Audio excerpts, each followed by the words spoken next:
Shalom. Hoje nós estamos na Parashá Ki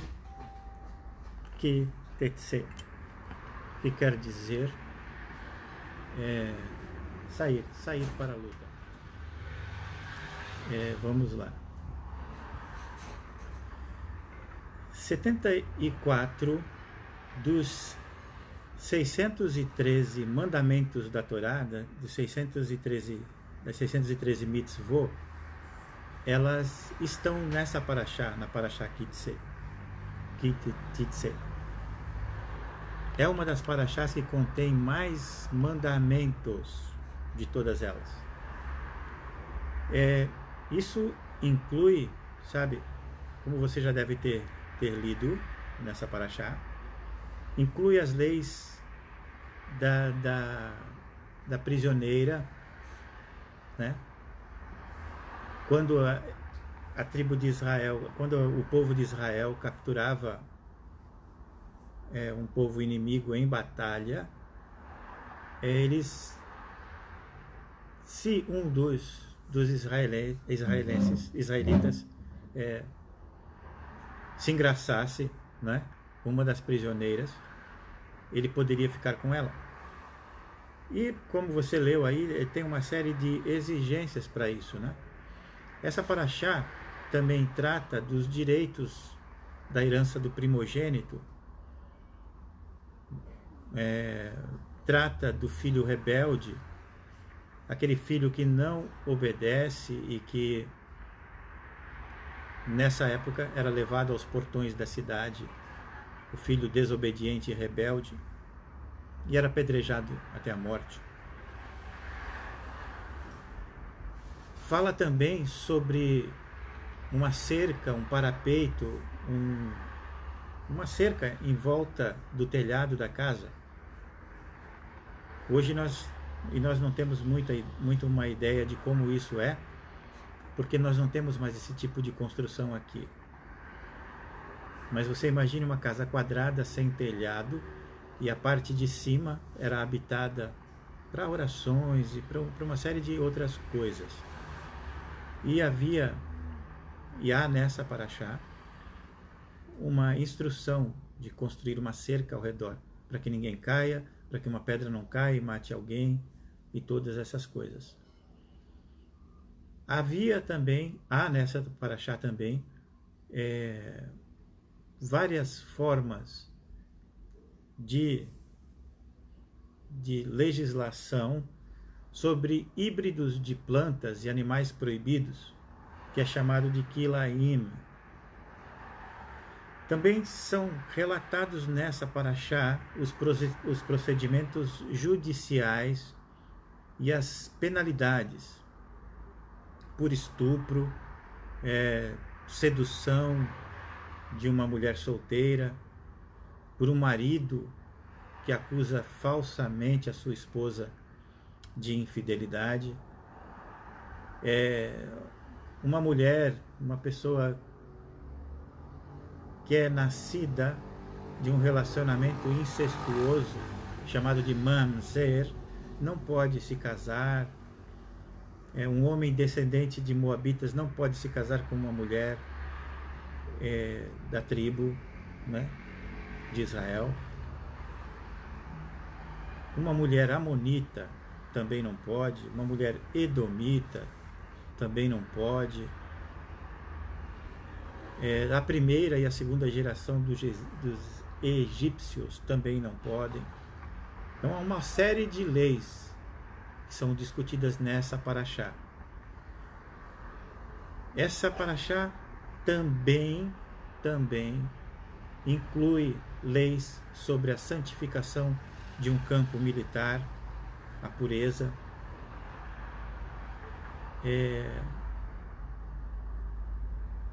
Fala brevemente do divórcio e do requerimento de um get, que é a carta de divórcio. Ela também discute o sequestro, veja só que interessante.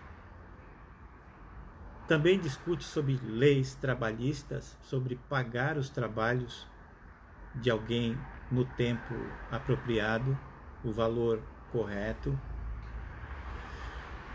E o conceito de responsabilidade do indivíduo pelas suas próprias ações.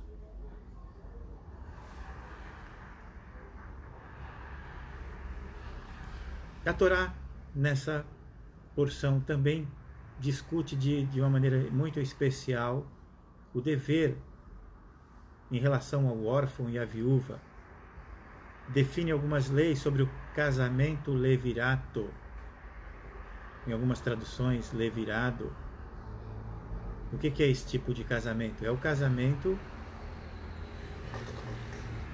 que era obrigatório. Tipo assim, eu tenho meu irmão. Meu irmão casou-se e eu também sou casado. Meu irmão morreu sem suscitar um filho, uma herança. O casamento levirato é esse tipo de casamento obrigatório que me obriga a casar com a minha cunhada e a suscitar um filho para que haja herança do nome do meu irmão. Difícil para a gente entender isso hoje. Muito complicado. Mas a Torá fala sobre isso. Ela conclui, não é? A Torá conclui dessa semana com a exortação para recordar. Nós temos que recordar, há uma exortação para isso, das atrocidades que a nação de Amaleque cometeu contra nós após o Êxodo. Aí você pode dizer, mas essa nação de Amaleque não existe mais. Eu digo para você que existe. Existe.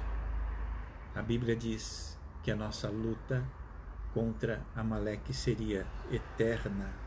Nós não devemos nos esquecer de Amaleque, nunca. Quem é Amaleque? Hoje, espiritualmente, é a nossa carne. Há uma luta eterna do meu espírito contra a minha carne. A minha carne deseja, a minha carne gosta do pecado e o meu espírito não. Essa luta vai acontecer eternamente.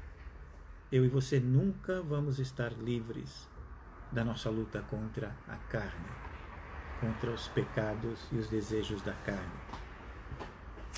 Ok? Como nós já temos visto antes em todas as paraxás, nas últimas paraxás, Moisés trouxe essas últimas instruções nos seus últimos dias de vida.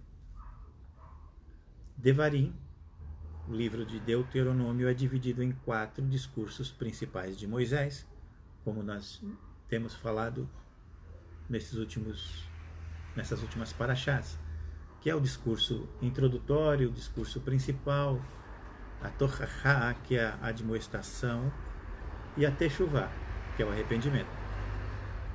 Nós vimos também que o discurso principal é dividido em 2 temas principais. O discurso principal, que está lá em Devarim, do capítulo 5 ao capítulo 26. O primeiro tema é chamado de o mandamento, no singular. O mandamento, que vai de Deuteronômio 6 até o 11, 25, mais ou menos. O segundo tema é o tema que abrange os estatutos, os rukins e os juízos, os mishpatim. E vai lá de Deuteronômio 11, 26 até o 26, 19. Nós acabamos de ver 2 sidras, 2 paraxás que continham muitos estatutos e juízos, muitos rukins e muitos mishpatins. Esses juízos, essas instruções eram relativas ao estabelecimento de Israel como uma nação. Nós vimos também algo muito forte sobre um lugar, Ramacom, um lugar que o Senhor escolherá para quê? Para habitar o seu nome. E esse lugar se chama Ramacom. Nós vimos que é Jerusalém e nós vimos que é o Monte Moriá.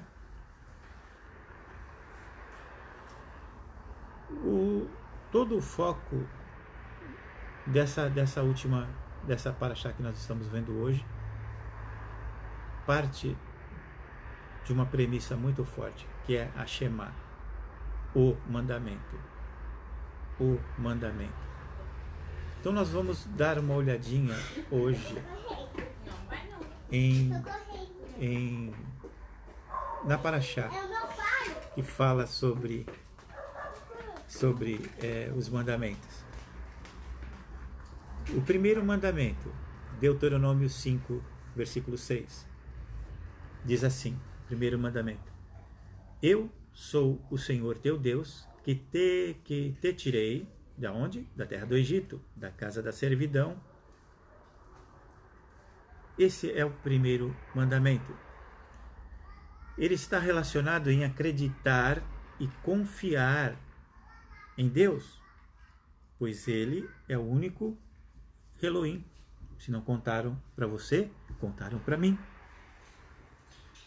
Deus é o único Elohim. Muito bem. O segundo mandamento. Não terás outros deuses diante de mim. Que está lá em Deuteronômio 5:7. 5:8 diz assim: Não farás para ti nenhuma imagem esculpida ou de escultura, nem nenhuma similitude de qualquer coisa que há em cima no céu, nem embaixo na terra, nem nas águas debaixo da terra. 5:9.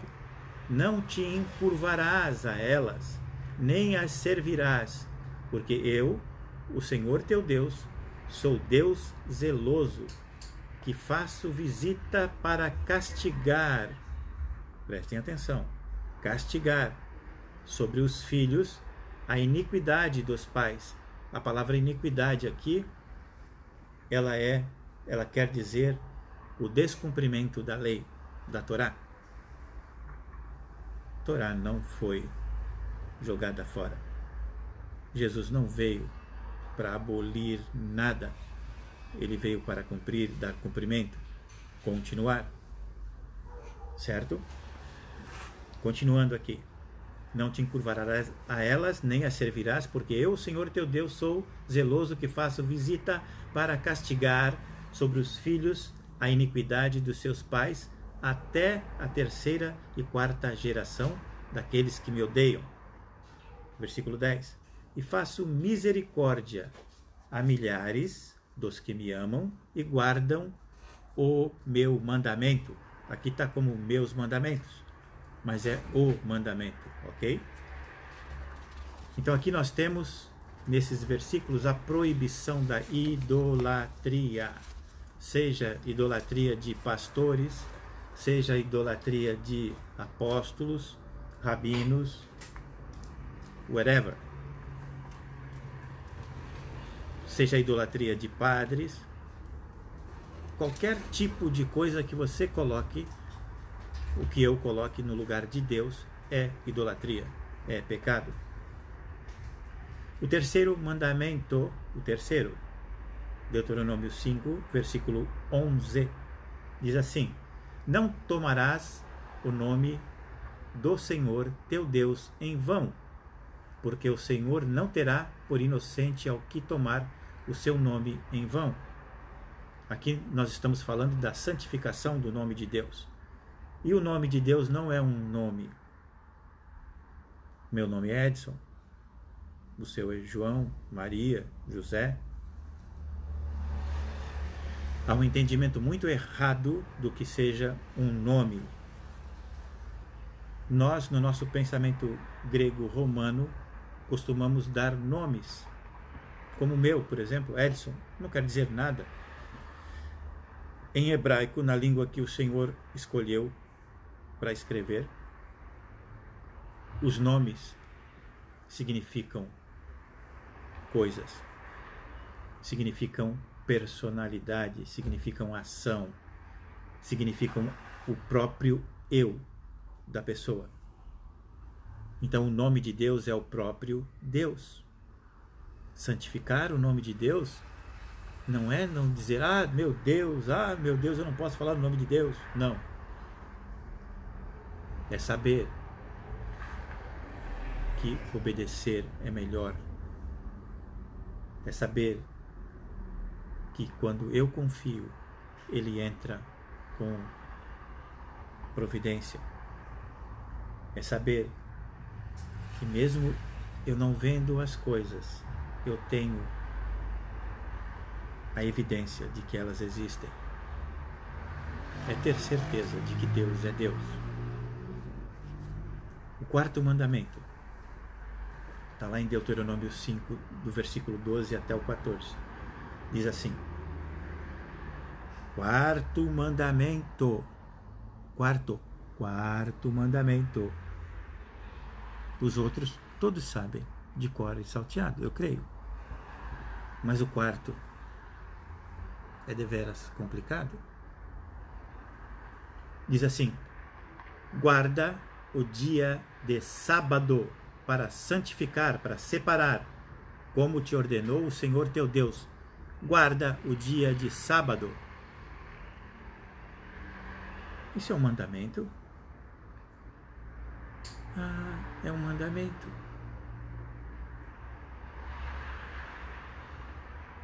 E se eu não cumprir um mandamento, eu vou para onde? Responda você mesmo. Versículo 13. 6 dias trabalharás e farás todo o teu trabalho. Versículo 14. Mas o 7º dia é o sábado do Senhor teu Deus.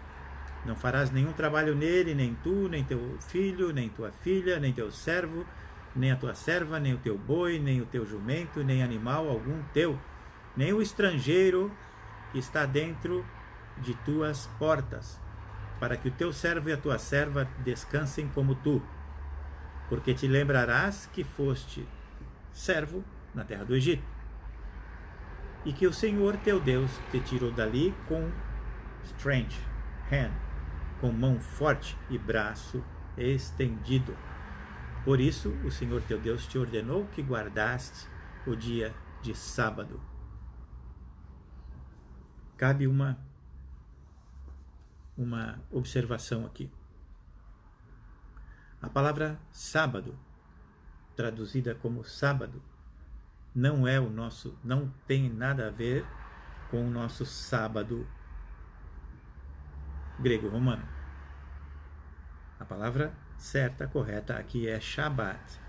Shabat não é traduzido, não pode ser traduzido como sábado, mas sim como descanso. Shabat é descanso. Shabat é descanso. O mandamento, então... e outra coisa, é o 7º dia mesmo, tá?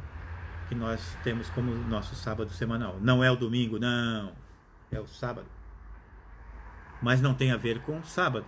Você entendeu isso? Shabat quer dizer descanso.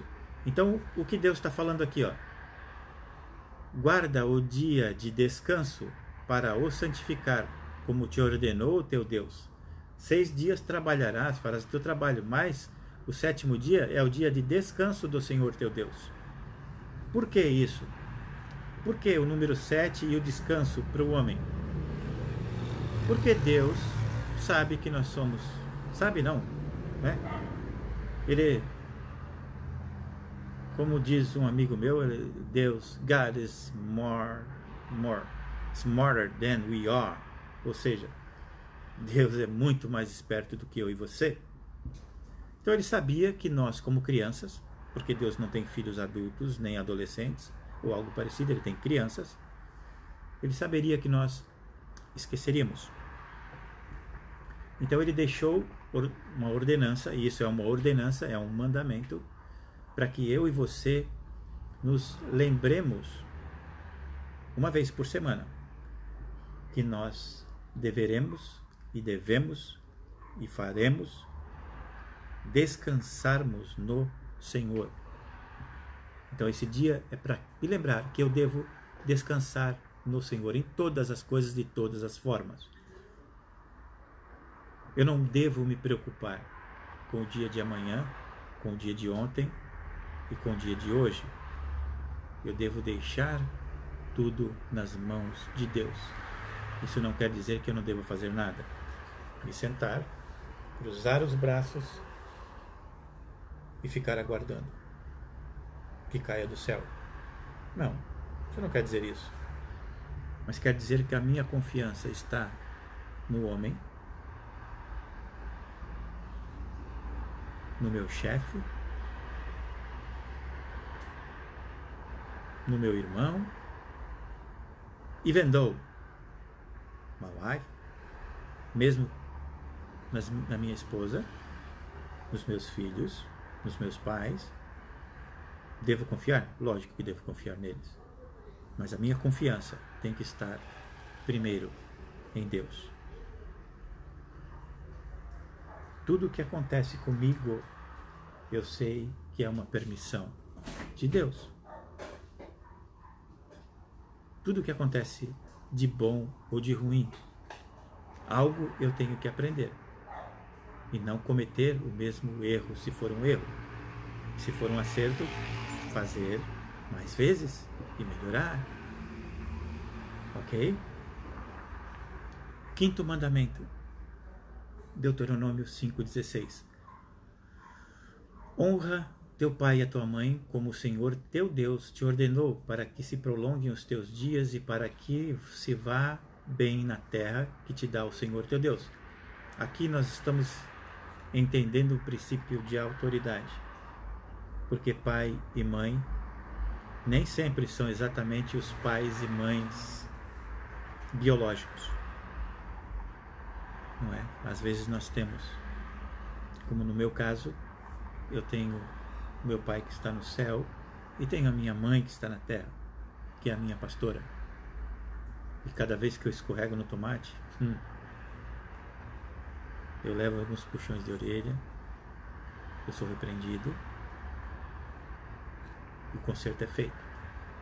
Então nós temos que entender o que é autoridade, o que é autoridade espiritual. E esse mandamento fala sobre isso. E fala que quando eu entendo isso, os meus dias são prolongados aqui na terra. Porque honrar o pai e a mãe, que não seguem o que está na Bíblia, está errado.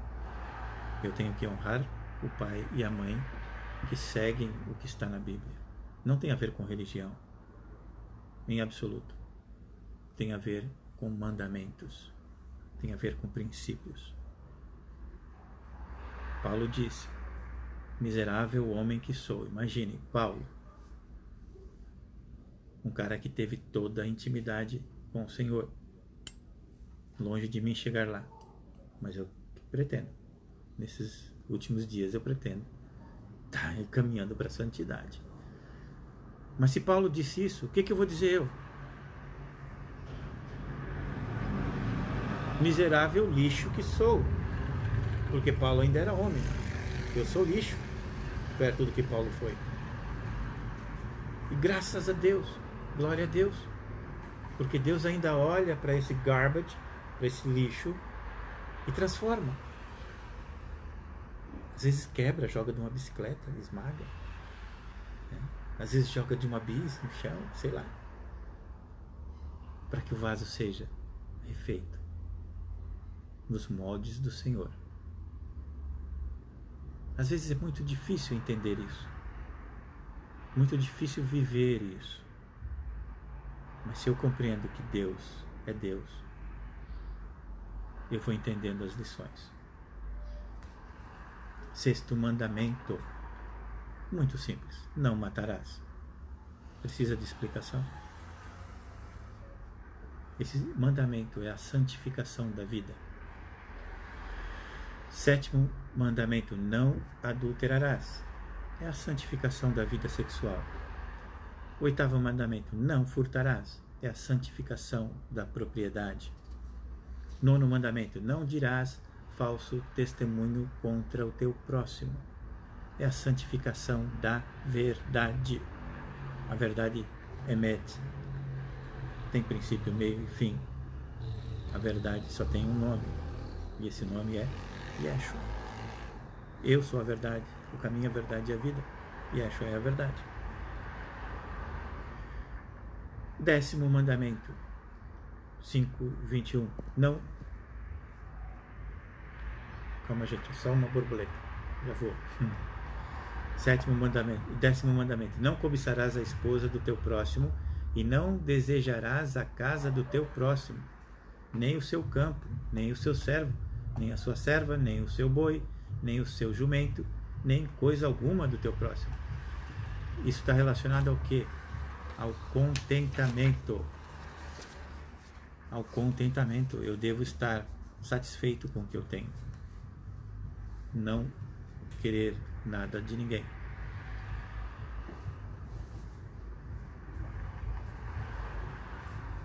A Torá, ela fala dos 10 mandamentos como se fossem toda a aliança, certo? Moisés faz essa declaração aos filhos de Israel, quando ele estava recontando os eventos do Monte Sinai, lá em Deuteronômio 4:13, diz assim, ó, então vos anunciou ele, Deus, a sua herança, a sua aliança, que vos ordenou cumprir, vírgula, os 10 mandamentos, e os escreveu em 2 tábuas de pedra. Esses mandamentos que nós acabamos de ler e que muita gente joga fora.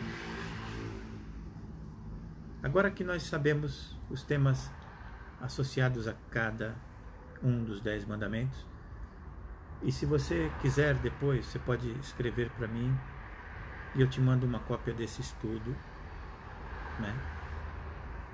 Para que você possa acompanhar e ler de novo, reler de novo a Parashá.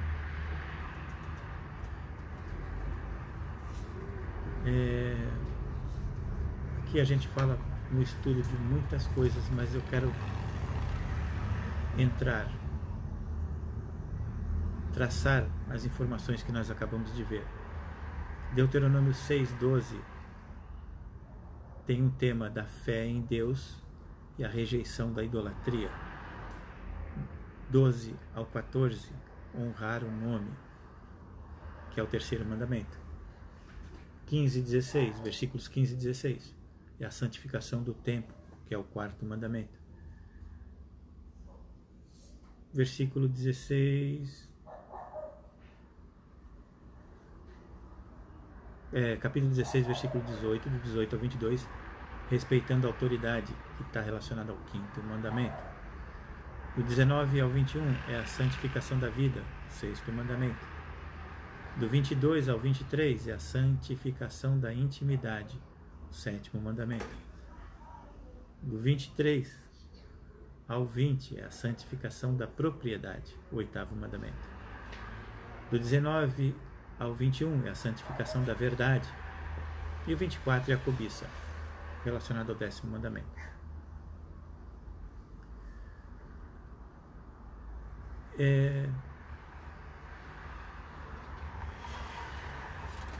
Em relação aos amalequitas, nós temos uma estrutura quiástica muito clara, que a gente não vai ver hoje. Repito de novo, se você quiser, eu mando para você. Então, considerando que Israel tinha acabado de deixar o Egito, a caminho de Canaã, a fim de estabelecer a nova nação de Israel,